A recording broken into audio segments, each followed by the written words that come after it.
Muraho neza mwe mukunda mugakurikirana ibiganiro bya Gasanga TV. Uyu munsi wa none nagarutse kandi hari hashize iminsi itari myinshi kandi itari mike. Nongeye kugaruka muri studio zacu ariko ntaragira icyo mvuga. Hari inkuru yacicikanye itari nziza itanejeje kuvuga, mu buryo njewe nayibonye ndayihorera kabisa, ntacyo nayivuzeho, ndabireba mbona abandi banyamakuru bakomeza babisesangura babivuga.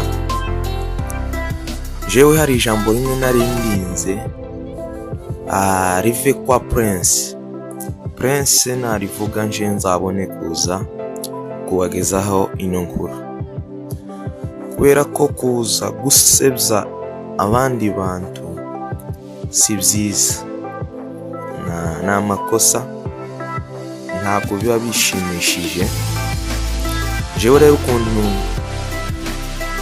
mu cyatumye ntaza kuvuga no makuru, mu cyatumye nduza, suko naje ntari nkeneye kuyisangiza abakunzi banje, ariko ahari bambabarire kabisa, izi nkuru zizazingora kuvuga. Ni inkuru yacicikanye kwa Fofo, amashusho ya Fofo abayabonye barayabonye, twongera kubigarukaho. Gusa inkuru imwe nari mbazaniye ni imwe gusa, nuko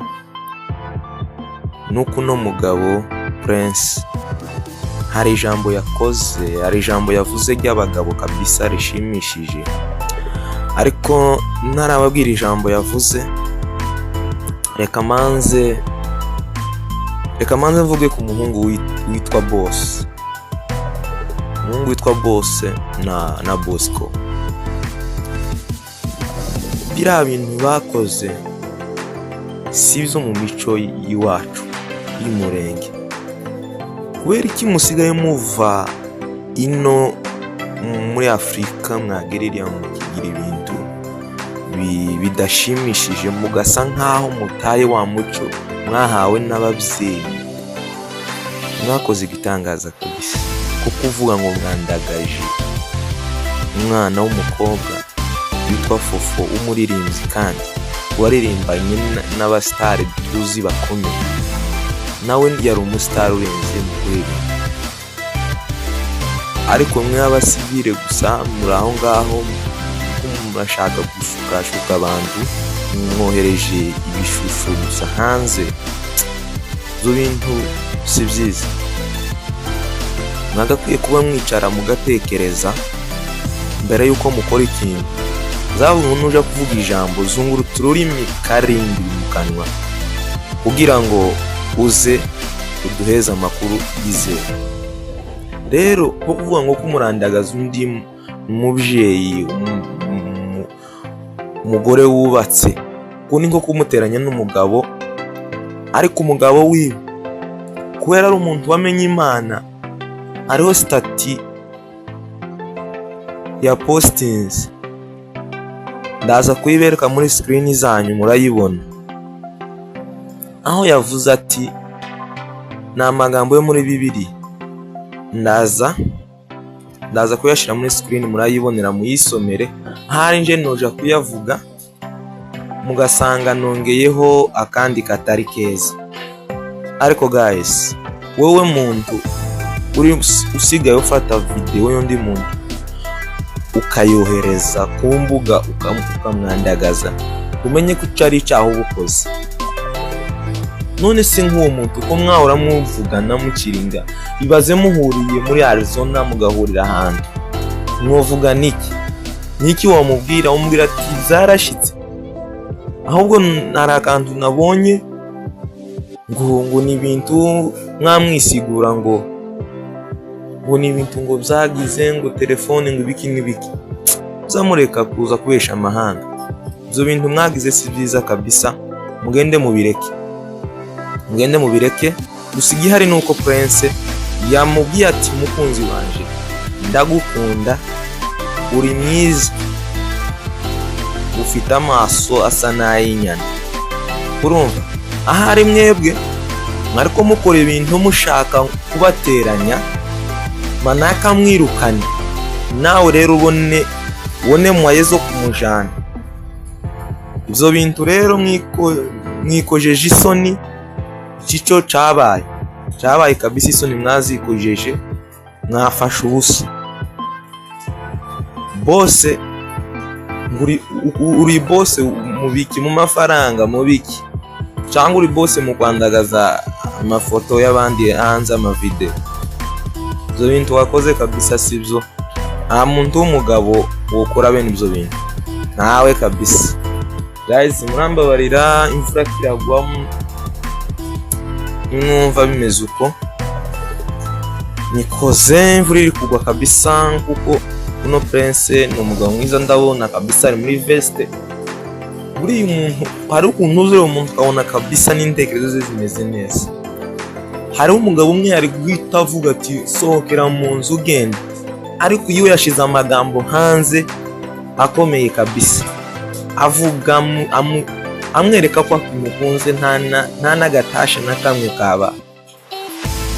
Rero guys, mugende mureke iyo mitima yo kuza mutuma amashusho y'abandi hanze muhendahenda abantu, ko ni ugushukana. Nta mutandukaniye n'inkozi z'ikibi, kuko mwakoze igitangaza kabisa. Nta cyiza mwakoze kabisa. Mugende muzareka ibyo bintu. Uvuga ngo umuririmbyi nk'uyu tuzi uririmbira Imana, ko murafata amashusho mukamwandagaza.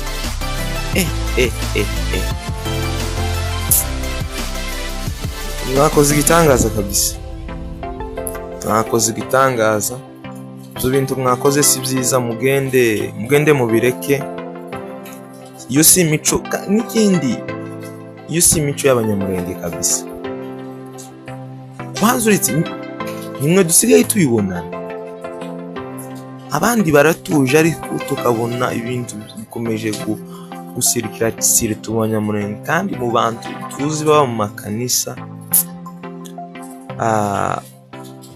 Mugende mureke ibyo bintu kabisa. Gusa ijambo ni rimwe jewe ryararenzanye, ryari ryo gushimira no mugabo Prince kabisa. Wagize neza kubabarira Fofo. Kuriya Fofo yari umuririmbyi uririmbira Imana, ahari nubwo byagenze kwira amashusho yasakaye, ntabwo ari ukuvuga ati Imana yamutaye, wapi, ahubwo kuba wamubabariye, Imana yamweretse kabisa ko ikimufite mu mugambi wayo. Kandi ino video nayibona cyangwa se iki kiganiro kakibona, akomeza asenga Imana, yirinde kuganira n'abanyantegeke, yirinde kuganira n'abantu bafite integeke kabisa. Aganire n'abantu bazima, ibyo byiza. Aganire n'abantu kabisa bafite ibyo bamwungura, pana kuganira n'abamweze intelligent badafite ubwenge. Rero ukuntu nuko bimeze guys. Reka tube dusoreje hano. Gusa ibyo ni byo jambo narenje kubwira Prince, cyo kumushimira ko yakoze ikintu cy'abagabo. N'abagabo bake, ari mu bagabo bake 50% bo kwihanganira ico kintu. Ni benshi tuzi bagiye bakubitana iyo ngiyo, kandi sirtu yo muri Amerika mwarahashitse kabisa, muhindura comportement zanyu, muzana indi miterere. Muzakomeza uko mwari muri, musenga Imana munakora, bana gusa muzamuhekera ku kazi, mwibagirwa Imana, mutibutse Imana, n'ubundi muzakomeza mute amashusho yanyu hanze. Ibyo bintu kabisa nobakonseya ko mwobireka, si byiza. Ariko Prince uri imfura kabisa, wagize neza. Fofo nawe uzagenda mu kanisa wirege kubera ko nturi muto kugira ngo bagushuke uri mukuru kabisa ndi wa ibintu ni wagakwiye kwikorera umwana usenga ariko